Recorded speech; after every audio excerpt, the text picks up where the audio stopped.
Hi, I'm Bob Cardillo, and thank you for visiting me at homesbycardillo.com. I would love to help you with all of your real estate needs, so please feel free to contact me anytime. Today, I wanted to discuss some home staging tips with you, and hopefully help you sell your home faster and for more money. Home staging is definitely something that is going to improve the saleability of your home and help you get the absolute maximum price on your home. If you'd like, you can contact one of many professionals who specialize in home staging. Anything they do charge is money well spent. If you prefer to tackle a project on your own, then I have some tips for you that hopefully will help make that easy for you. First, let's step outside our home and go out to the street. Let's look back at our home and see if there are any obvious defects or problems with the home that need to be corrected. Are there gutters loose and hanging? Are there roofing tiles that are missing or damaged? Is the paint on the home dingy or peeling? You may want to power wash the home or paint the home or hire someone to do so. Don't forget the landscape.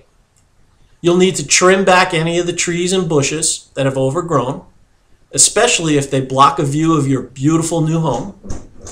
And you'll need to make sure that the flower beds are weeded. A nice layer of mulch is helpful. And you want to maintain the lawn on a regular basis. Make sure you're cutting it regularly. You don't want any of the lawn to be overgrown, including the edging on the lawn. Let's move up a little bit closer to the front door of the home. This is where you're going to make your very first impression. When buyers come up to the home, this is the thing that's going to stick in their minds. Is that front door area clean, or do you need to pressure wash that as well? If the door isn't clean, clean it, or put a new fresh paint on the door. Make sure that the windows in and around the door are clean. You don't want fingerprints, smudges, dirt, or anything on that front door. A couple potted plants, especially colorful potted plants, are very helpful at the front door. Helps make a very good first impression. And then lastly, make sure that all your handles, locks, and latches are in good, proper working order on that front door.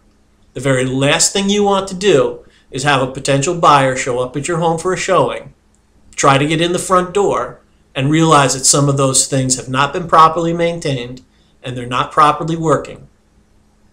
The first impression they'll get is, this person does not maintain their home, and what else in this home is going to be a problem. So make sure that front door is up to par. Now let's go inside the home. Some general rules for home staging is the home needs to be clean and neat. That's an obvious one. Reduce your clutter. Get the dirt and the things out of the home that aren't absolutely necessary. Also, keep your home odor-free.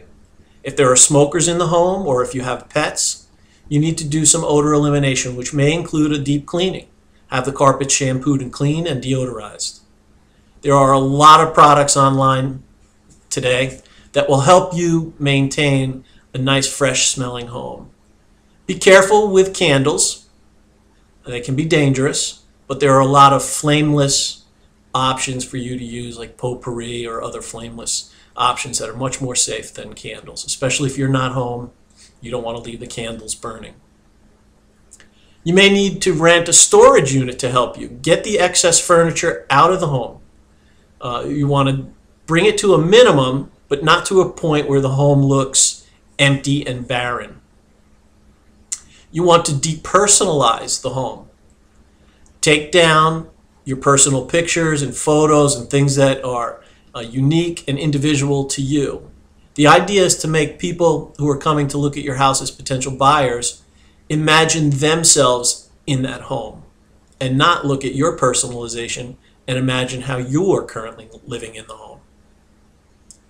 Another thing is to make sure each room has one and only one purpose when you stage it. Now, this is going to be quite different than the way you live in a home. It may be convenient for you to have a bedroom with an office space in it. especially if it's an auxiliary bedroom or a secondary bedroom that you use for guests. But you don't want buyers to come through your home and wonder what the purpose of a room is. So that bedroom needs to be staged as either a bedroom or an office, but not both. Now, room by room, let's discuss some things. In the kitchen, obviously you don't want to have dirty dishes in the sink. You need to clean all those things out. Eliminate clutter on your counter spaces. As a rule, only 2 items should be out on display on your countertops. Don't have bowls of fruits plus a blender plus a mixer plus a coffee maker plus a toaster. Just 2 items out on the countertops.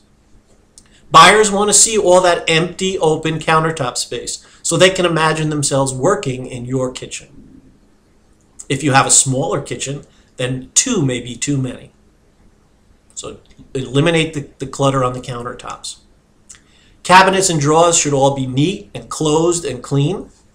Your pantry should be neat and organized and clean. Don't use the pantry as a place to store all the clutter from your kitchen and throw it into the pantry, close the door, and think that nobody's going to see that. They will look inside your pantry. So make sure that that is in neat order as well. In the living rooms, playrooms, media rooms, again, minimize the furniture if possible, but not to a point where it looks unlived in. Don't block the entry into those rooms. And by that I mean don't have the back of some furniture at the main entry point for the room that makes it an obstacle for people to get into the room. Keep that open and clear so people are invited psychologically into the room. Keep it open and clear for them to walk through the doorway, the main entry, and enter whatever room that might be.